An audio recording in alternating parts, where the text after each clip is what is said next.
There's a troubling French government study out that says 100% of the women that they polled, that they surveyed, said that they had been sexually harassed on public transportation. Now, Mark, we're talking about metro trains, the subway, that women are routinely groped and harassed. They're touched inappropriately. You know, people take advantage of the fact that a lot of times these trains are crowded and they use that opportunity to rub up against somebody. It's unwelcome. That the fact that though 100% of these women, you know, several hundred women in the study, I believe 600 in total, all of them said, yes, this has happened to me. The troubling aspect, many of them said that it happened before the age of 18. So young women, you know, can't defend themselves. I lived in New York City for several years. It's a similar subway system there, and when it was crowded like that, there's no choice but to have contact with the people next to you.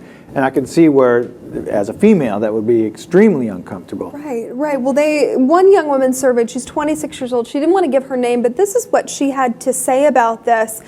She says, sometimes I deliberately change train carriages if there are lots of men.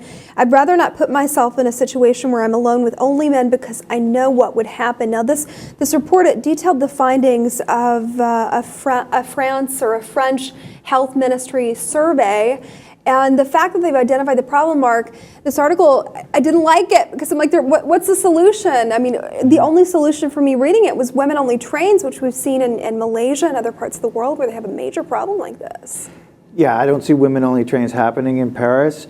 Is it overcrowding, or is it even when the trains are not crowded? You know, this report doesn't say, but it does say that that men in Paris, they take a lot of liberties.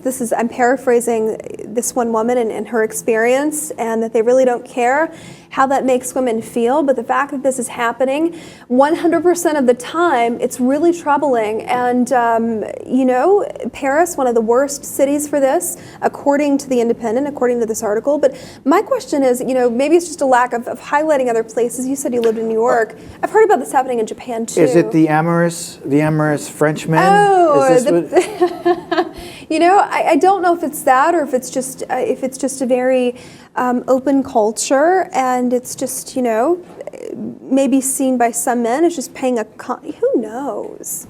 Well, what is the solution? You cannot take to me, the solution would be having same-sex only trains where women feel that they can safely ride to and from where they need to get without being groped or harassed.